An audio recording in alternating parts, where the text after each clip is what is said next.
Donc, bonjour, dans cette vidéo je vais expliquer comment déterminer l'état final d'une réaction totale en version, donc ça concerne des élèves de SP ou de seconde qui veulent aller vers une SP pour comment déterminer le réactif limitant et l'état final d'un système.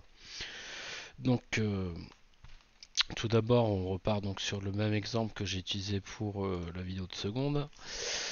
Donc je pars sur la réaction entre le dihydrogène et le diazote qui donne la molécule NH3. Donc si je regarde, j'ai 3H2 plus N2 donne 2NH3.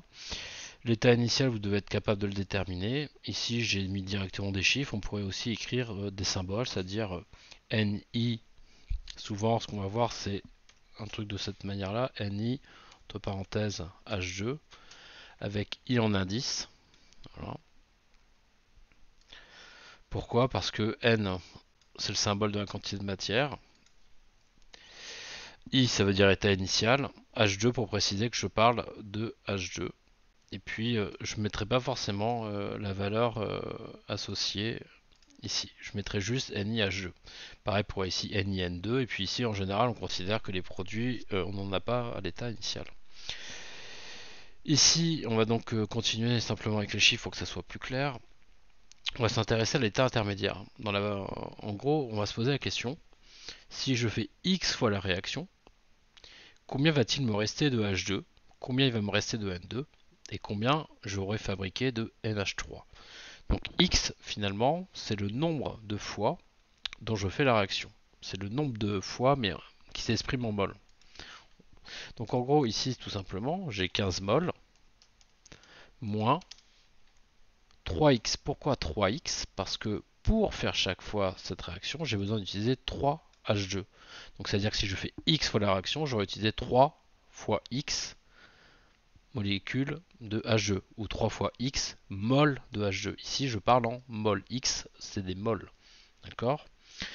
Ici, N2, j'écris, donc j'ai 6 mols au départ. Alors je suis pas obligé d'écrire le mot mol, hein. Là je mets juste pour que ça soit un peu visuel. Normalement on met que des chiffres ou que les symboles Ni de H2 et Ni de N2.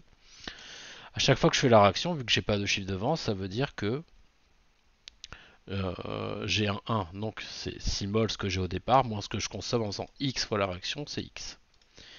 Ici, finalement, à chaque fois que je fais la réaction, je fabrique une mol de NH3. Donc je fabrique avec combien de mols à la fin? 2x.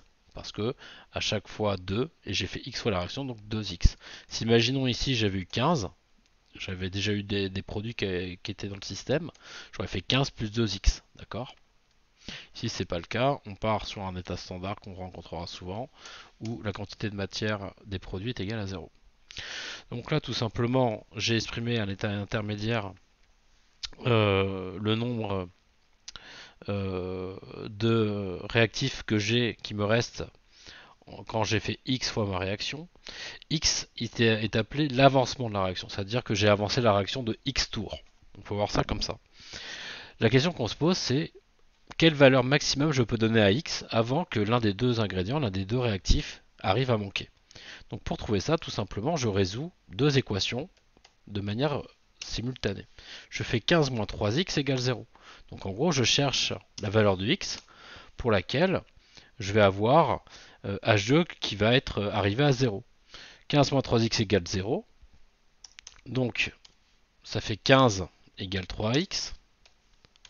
Et ça fait donc x égale 15 divisé par 3. Si vous n'êtes pas à l'aise avec ce genre d'équation en maths, il va falloir les bosser pour l'aspect parce que c'est ultra important de savoir résoudre une équation du premier degré, quoi.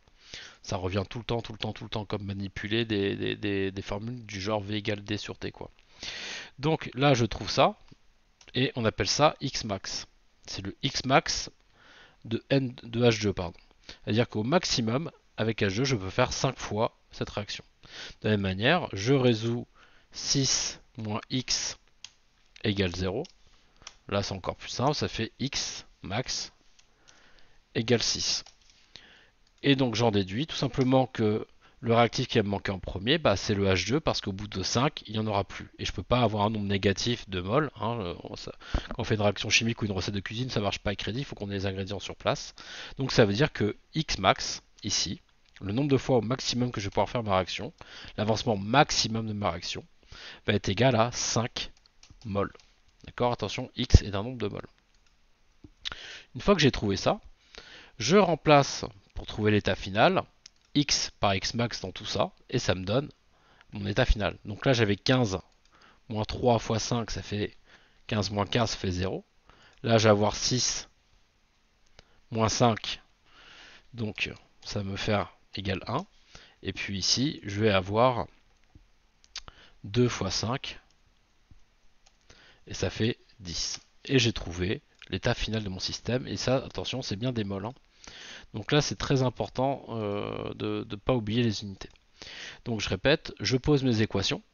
Donc en gros, je cherche la valeur de x pour lequel ma réaction va s'arrêter à cause d'un réactif qui aura complètement disparu. Et puis, une fois que je l'ai déterminé, on dit que c'est x max. Et puis, j'ai plus qu'à remplacer x par x max et je trouve mon état final. Donc comment je pose mes équations à l'état intermédiaire, c'est simplement la quantité que j'ai au départ. Alors soit je marque un chiffre comme ici 15, soit je marque le symbole Ni2H2, et puis j'écris 15 moins 3x. On n'oubliera pas de prendre en compte le coefficient stoichiométrique, c'est-à-dire le coefficient devant la molécule, qui me dit combien de fois je prends cette molécule, pour poser l'équation, etc. etc. Bon, j'espère que cette vidéo vous aura été utile. Si vous arrivez à comprendre comment on fait ça, ça va vous servir tout le temps en SP, quoi que ce soit en première ou en terminale. On a beaucoup d'exercices avec ce genre de choses et c'est important de le maîtriser. Je vais faire juste une petite aparté sur le terme que j'ai dit que là je suis à l'état final pour x égale x max quand je suis dans une réaction totale. Pourquoi? Chez moi par exemple, je fais des crêpes. Je peux avoir de quoi faire 15 fois ma recette de crêpes pour faire des crêpes, mais je peux très bien m'arrêter à 13 fois. Je suis pas obligé de faire tout ce que je suis capable de faire. Donc ça veut dire qu'on a des réactions chimiques où le X max va être par exemple de 12, mais la réaction chimique va s'arrêter à 8. Et elle s'arrêtera, alors on va pas rentrer en détail pourquoi, c'est des histoires d'équilibre thermodynamique. Et donc elle s'arrêtera, et là on n'aura plus une réaction totale. Dans ce cas-là, l'état final sera différent de l'état maximal, de l'avancement maximal. Je vous rassure, à votre niveau au lycée, 90%, 98% du temps, on est tout le temps dans le cas où on a l'état final qui correspond à l'état d'avancement maximal. Donc voilà. Allez, bonne journée à tous.